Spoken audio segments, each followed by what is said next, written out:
It's a pleasure to be with you today here.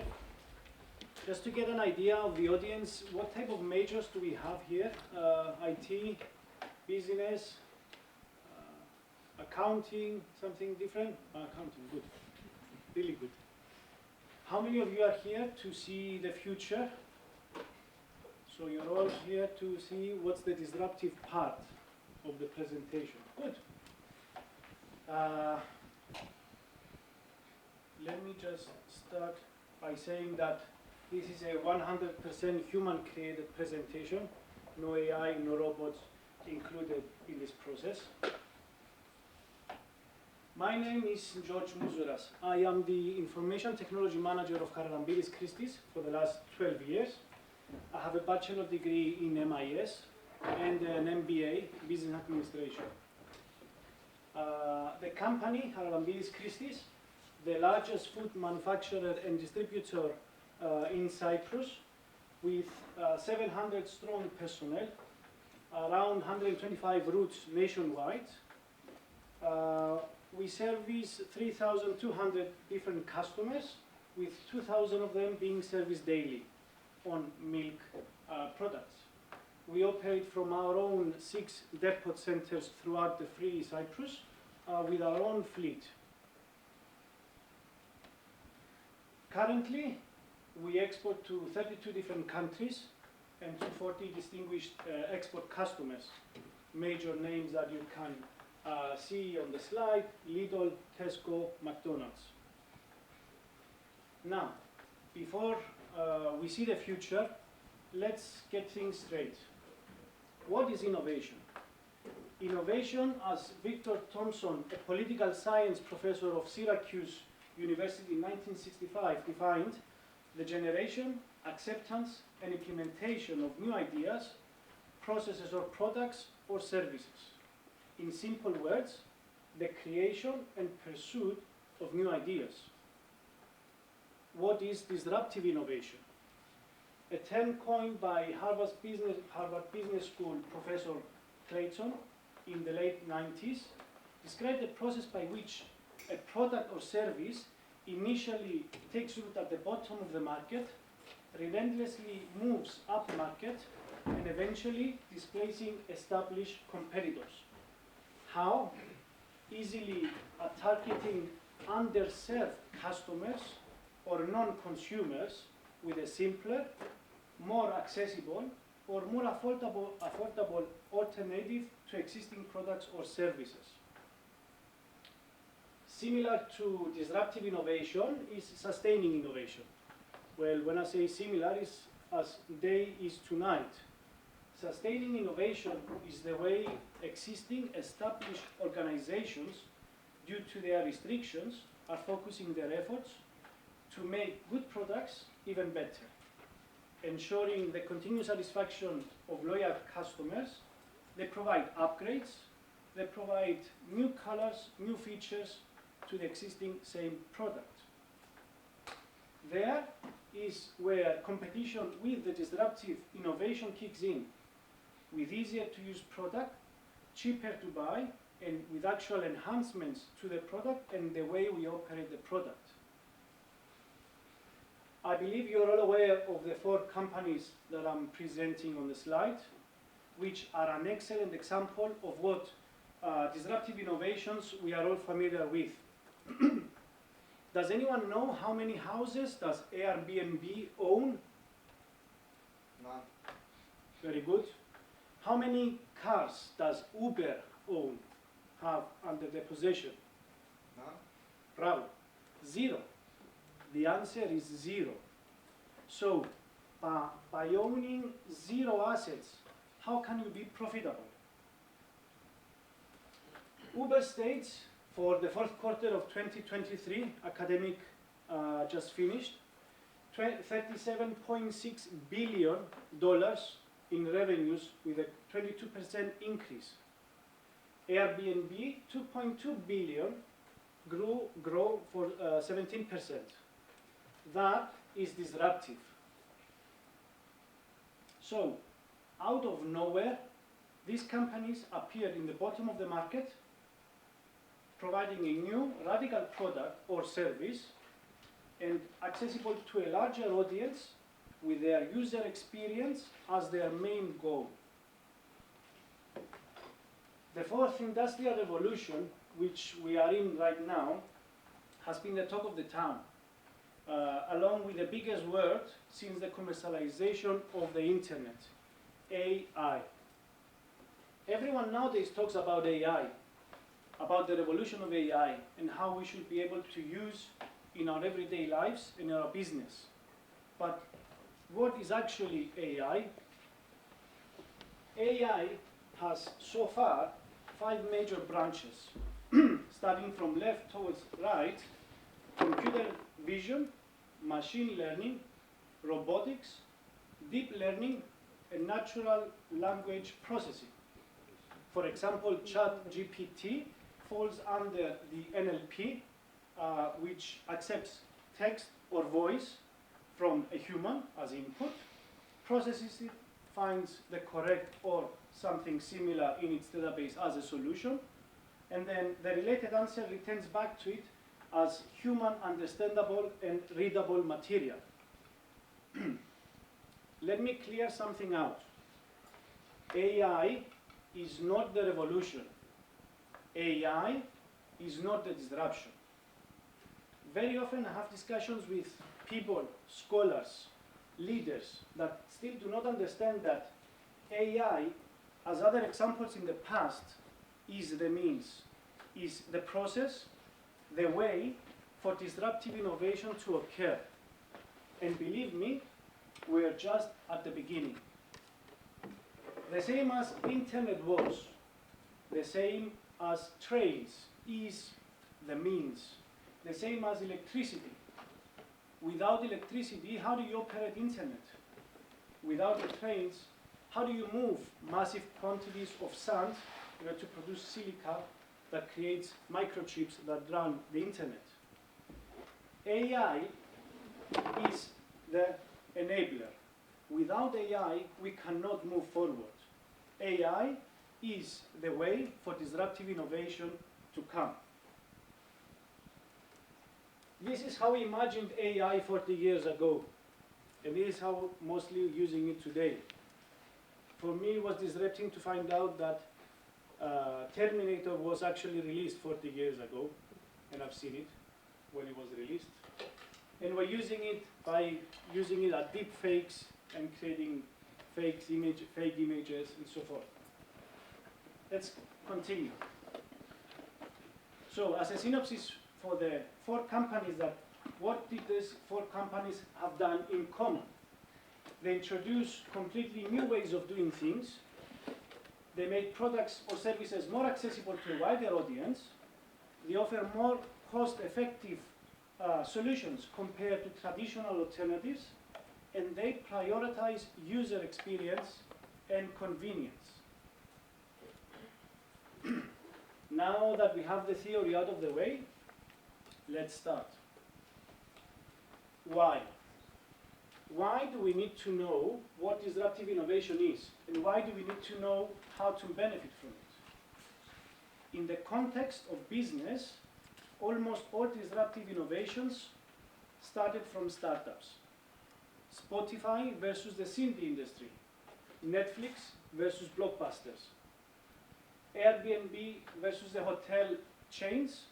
And Uber versus the traditional taxi companies. With the available use of technology and the use of disruptive innovation, they have achieved amazing results that we all benefit from it. By understanding existing examples of disruptive innovation, one can only broaden her horizons and overcome barriers. To elaborate a bit more, let's focus on SpaceX. SpaceX is currently 10 times cheaper with a 30 times lower cost overrun than NASA in lifting payloads into space. With the use of technological platforms such as AI, they have tremendously reduced the error factor, leading to lower costs and more success towards the goal. They have exponentially increased the results of hypotheses and mathematical computation scenarios. They pushed the boundaries of our thinking and overcome barriers. Have you seen their landing platforms? Good. This is their landing platform. They had a problem. Too expensive for a human piloted ship to be used as a landing platform. Too dangerous, right? If you take into consideration that a missile will be landing right next to you. So, they came up with the existing disruptive innovation of drones, and they recreated a new disruptive innovation, autonomous landing platforms. As the rocket finishes its mission, it automatically communicates with the platform and jointly set a landing zone for it to be safely brought back home to the base. Now that we see it, we say it's simple, right? Is there any other use rather than landing platforms? Definitely. One can only review what is going on in the world today, especially with shipping lines and transportation. Today is the Houthis, the pirates, the Somalis, and so on. It's getting too dangerous for people to navigate specific seas, too expensive to transport goods. So, what will be the next step? We will be soon seeing autonomous ships and transport ships in large scale. As a side note, on overcoming platforms and barriers. Last year, I was at the Digital Agenda event in Nicosia, and I was fortunate enough to listen to Mr. Dex Hunter. Dex was the head of communications in Facebook, in Google, and in SpaceX. He's considered one of the gurus of our era in communication and consultation. In order for us to understand how disruptive innovators think and operate, he gave us an example of Elon Musk himself. His words were like, I got a call, an appointment from Elon saying that I have an important topic to discuss. And they set a meeting in 2 days' time. So Dex had 2 days to prepare. And he said that I started reviewing for these 2 days policies, marketing plans, methodologies, strategy, whatever I could in order to be prepared for any question that a person like Elon Musk will have to ask me. The day of the meeting came. Elon Musk was late for 4 hours, and as he said, in Elon Musk it's 4 minutes. And Elon asked him only one question: what will the government of Mars be like? And he thought, what a stupid question. I have prepared for communications, new advertisements, fundraising paths, all these things, and he asked me about a government in a place that it doesn't even exist. And only after the years had passed, he got to realize how far was Elon Musk thinking. Not only in his mind he has solved the problem of transportation humans from Earth to Mars, not only how we will build our houses, find oxygen, and plant our food, but he's trying to think what will be the government body of that new place. Will it be enjoying government with something in the earth, or will it be a completely independent body? What will be their laws, regulations, so as to be prepared for things to come? Because as a really good friend of mine was saying earlier this year, future is here, and it's coming really fast. Now, let's forget a bit the business concept and step outside. Innovation goes beyond technology, goes beyond business, and goes beyond services. A great example of non-business disruptive innovation is in the form of ideology. An ideology that brought freedom to a nation that led to its independence was ahimsa, which in simple words means non-violence. Mahatma Gandhi had used the had used ahimsa to inspire millions in India to rebel against the British. So a radical, different way to achieve large-scale political and social positive change. Innovation, as said earlier, can be a way of thinking or a new way of doing things.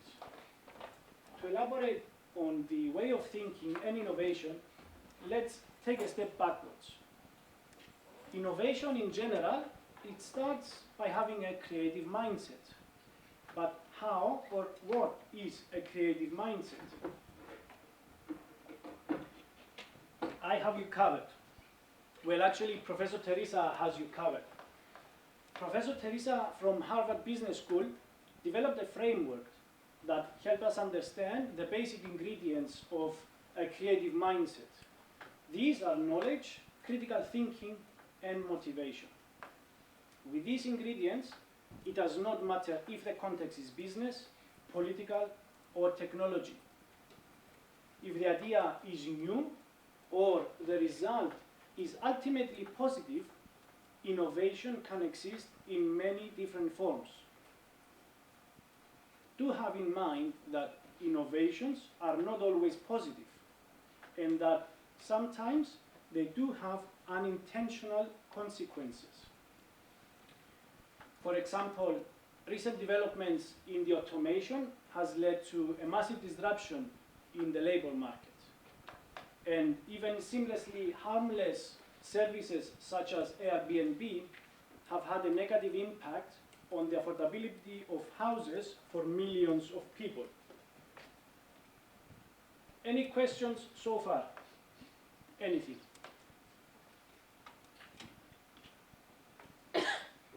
Good. Now, let me, if I can, give you my point of view and how I operate within the business context. The last 15 years or so, I followed two main rules in business that do help me and would like to share them with you. First is the linear rule. Linear, as in programming or mathematics, in the simplest form, is a method to achieve the best outcome with optimization. I start from bottom to top, left to right, 1 to 4. I follow the sequence, and after I finish with all the steps, then I arrive to a conclusion. That way, I do not forget or neglect a step.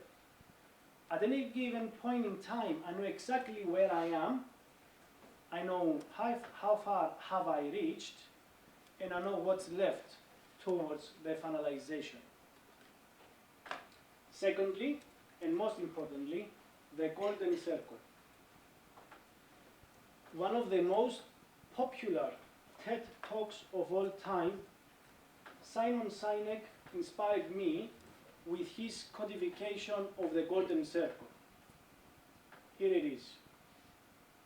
I don't know how many are you following or seeing videos in TED Talks. TED stands for Technology, Entertainment, Design. Their aim, their goal is whoever has something to show or to share, we are open to hearing. So there are beautiful videos with people from around the world.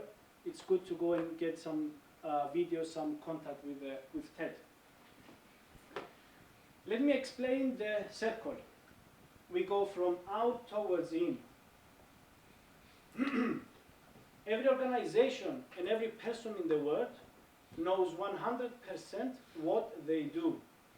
Some know how they do it, calling it the differentiating value proposition or the USP, unique selling point, how they are different from their competitor. But very, very few people know why they do what they do. And by why, I don't mean profit. That is a result. Why? I mean your cause, your belief. Most of us operate from out going in, and most of the times do not even reach the why. If you question them, most of the times, most of the people, they don't know why they're doing what they do, because they found it this way, because someone told them to do what they're doing. they don't understand why they're doing it, they don't know. The why is associated with our primary limbic brain, which controls emotions and feelings, not logical at all. The gut feeling that we feel sometimes, that is our why. Imagine if Martin Luther King in his speech said, "I have a plan," instead of "I have a dream." Do you believe that it will appeal to many millions as it did originally? I don't think so. I will share an example as given by Simon to understand the power of why. We're all familiar with Apple and its products, I believe. If Apple operated the same way as others, a marketing message will sound like this. We make great computers. They're beautifully designed, simple to use. Want to buy one? Not really. Instead, how Apple operates, communicates from within. The same message, the why approach. We believe in everything we do, challenging the status quo. We believe in thinking differently. The way we challenge the status quo is by making beautiful design products easy to use. We just happen to make great computers. Want to buy one? That's a bit different. It talks directly to you. If you're not sure how to find the why, and starting with yourself, always, disruptive innovation starts from within. I have Simon here to explain us and give us an example and an exercise to help us find the why. Well, when I say Simon here, I mean on a video on YouTube.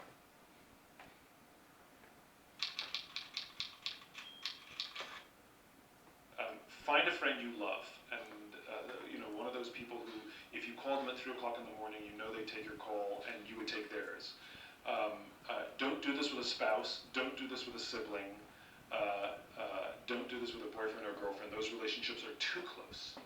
But find a best friend and ask them this simple question: why are we friends? And they're going to look at you like you're crazy, because it's very hard for the human brain to put our feelings into words, because the part of the brain that controls our feelings doesn't control language. This is why we use metaphors and analogies, and why we struggle to tell people how we actually feel. It's because it's a different part of the brain.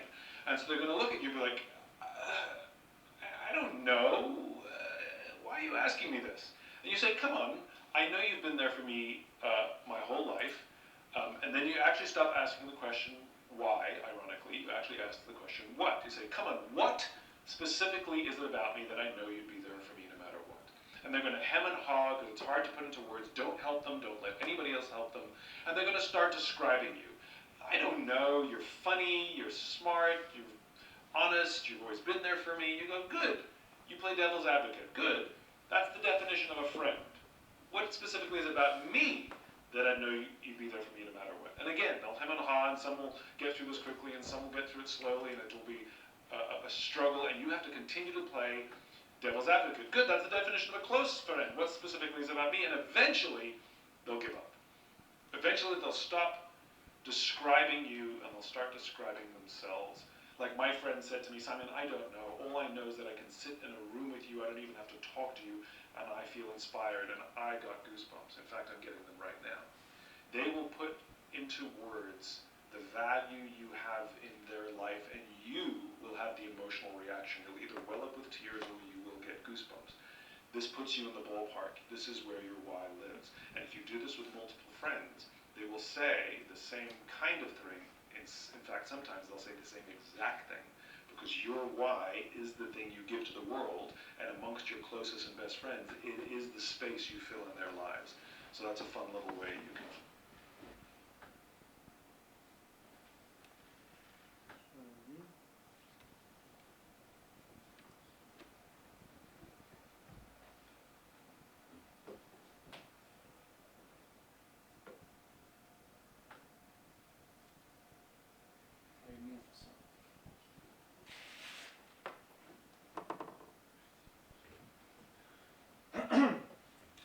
So, by finding the why in everyday conversations, meetings, new projects, I manage to get to the cause of things and to give the most proper solution for it. I'm able to understand exactly why and what is the goal.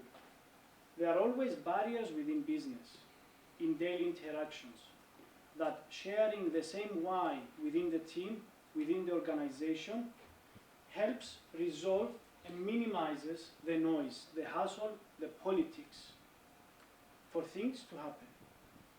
With small steps, small wins, you can disrupt and innovate even within the organization, leading to a better place to work, a better product, a better service, more positive ways of doing things.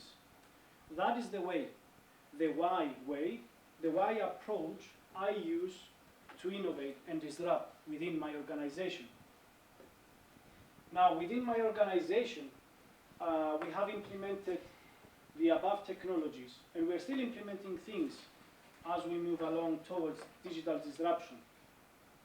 Each one has disrupted our ecosystem, and each one of them has given us an advantage in the market.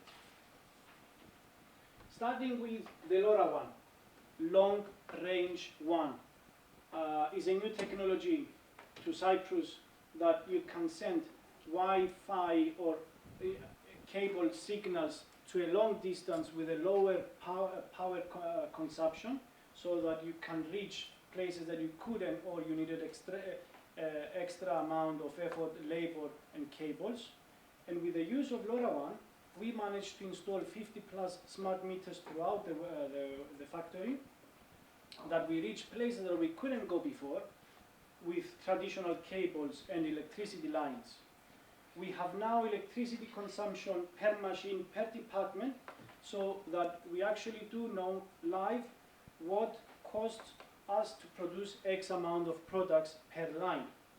Implemented at a fraction of the time of the cost, resulting in savings in cables, labor hours, and equipment.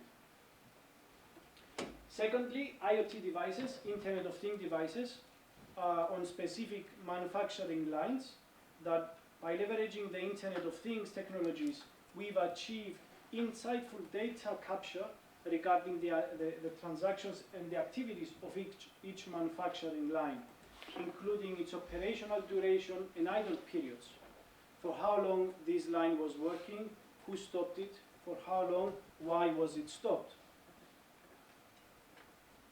Third, by synergizing existing technologies and expertise in-house, we continuously recalculate and optimize our daily routes. This initiative led to a reduction in emissions and CO2 output.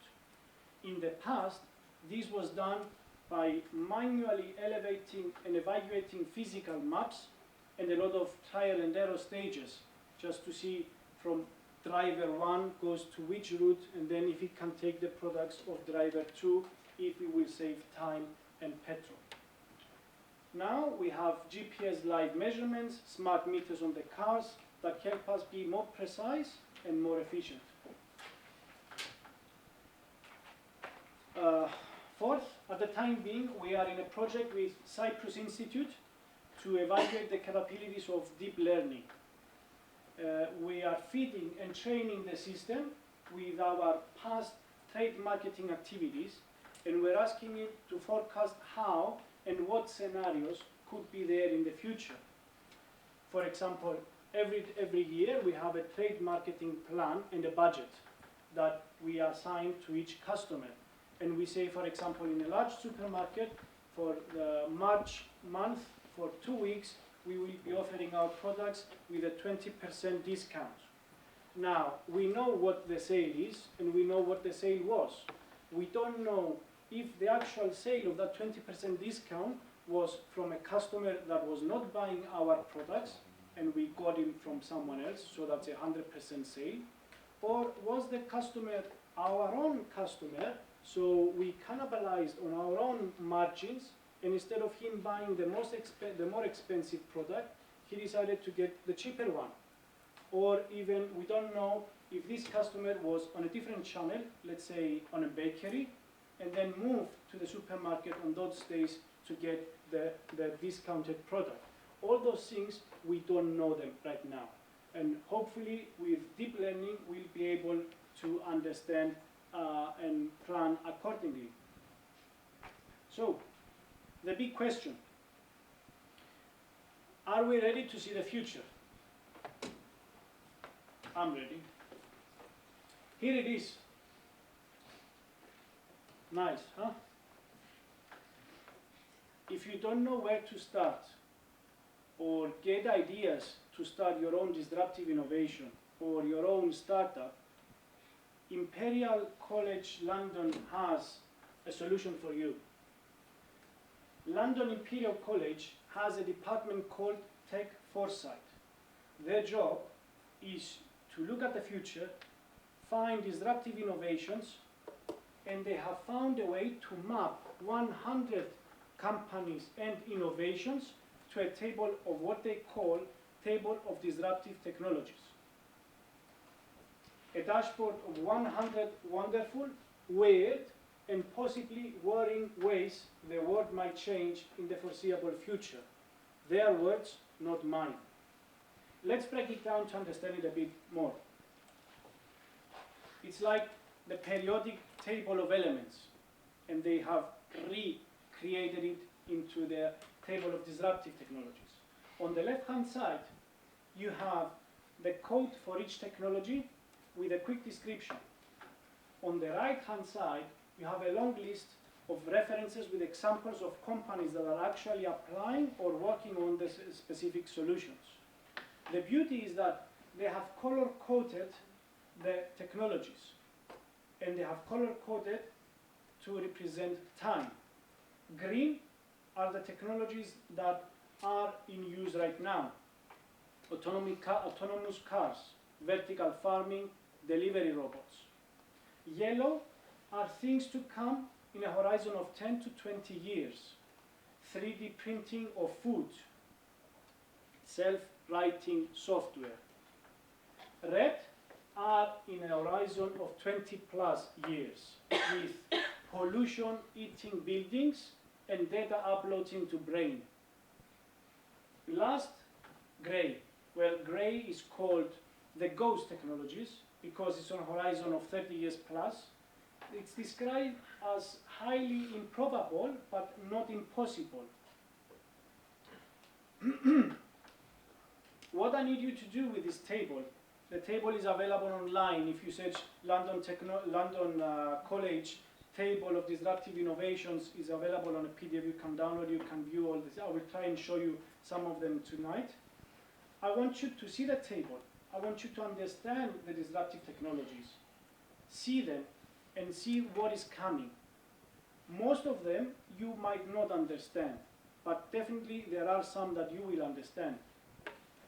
Have conversations with your team and see and discuss what and how these technologies will affect the businesses and our near future for the years to come and what we are doing with it. If I can show you the PDF.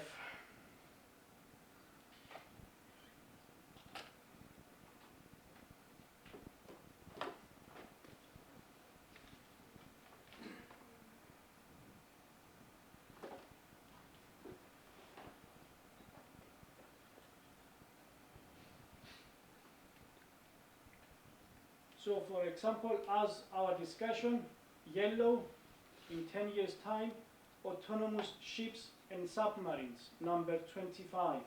If we come to the right-hand side, on number 25, we see the companies that are actually working on it right now. You can search these companies, you can see their websites, and you can see what they're doing and how they plan on selling this product. Leidos, Boeing, Rolls-Royce. There are few interesting technologies and there are few worrying technologies. Drone freight delivery, autonomous passenger aircrafts. If we move, as I said, pollution eating buildings, number 19, and we come to number 18. We see quite few companies working on it right now. You can research them and see what they plan to do and how they're going to do it. And if we go to the gray technology, reactionless drive, whole earth virtualization, telepathy. We have transhuman technologies. And we have one that says that we can't talk about this one. And if you actually go to number 100, which I went to see why they can't talk about it, it actually says that, as it says, we can't say.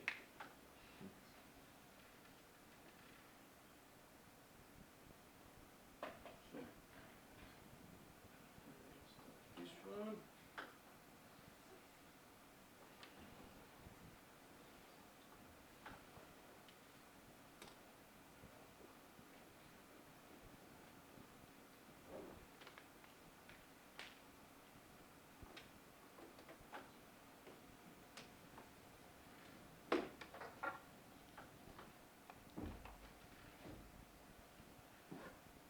So what we talked about, we've seen examples of disruptive innovations. We have seen AI as a means for disruptive innovation. We review the theory of innovation and disruptive innovation. We examine how does innovation start with critical thinking. The two rules I follow are linear and golden circle, with why being the most important and finding your why. And eventually we reveal the future of disruptive innovations. Closing, I would like to remind you that this presentation was 100% human created. Thank you so much. Any questions?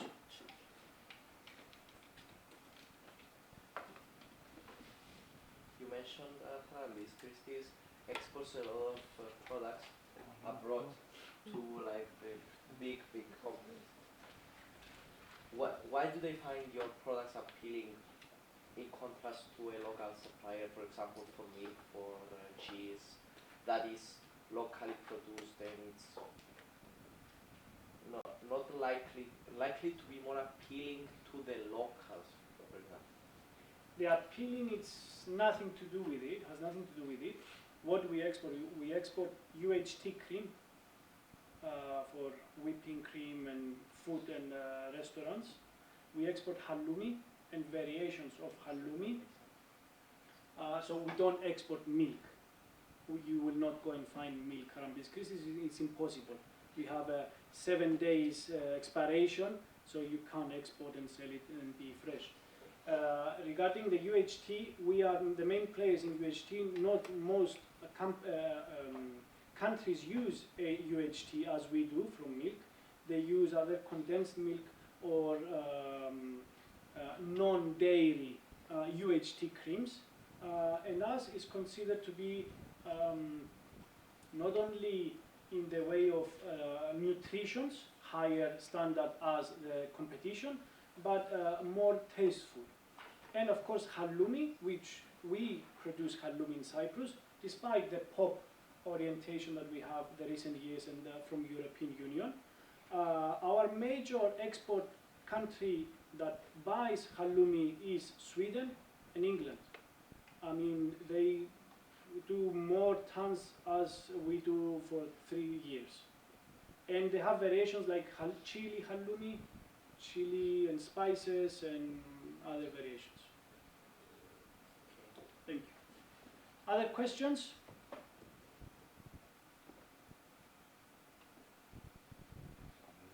Thank you very much.